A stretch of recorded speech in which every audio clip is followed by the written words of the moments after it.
আসসালামু আলাইকুম।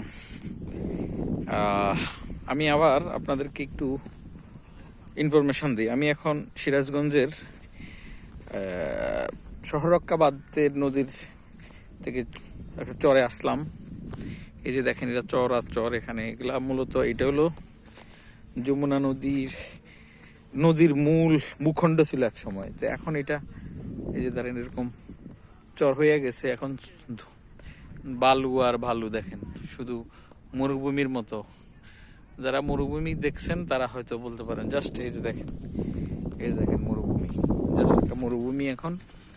আর এই যে দেখেন এই বাঁধ, আর এই যে নদী ব্লক হয়ে গিয়েছে, এখান দিয়ে নদীর শেষ দেখেন, এই যে নদীর অংশ। আর এই যে এটা হলো সিরাজগঞ্জ শহর রক্ষা বাঁধ, এই যে পুরাতন জেলখানা বলে।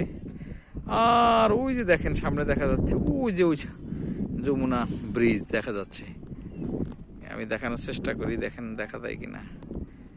এই যে যমুনা ব্রিজ, আমার ধারণা এই।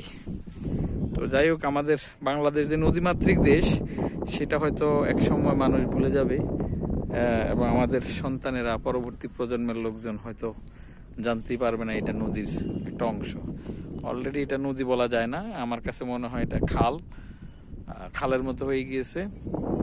অধিকাংশ জায়গায় চর, খালের মুখ, মানে নদীর যেটাকে আমরা নদী বুঝি, নদী মানে পানি, প্রচুর পানি, সেটা নাই এই।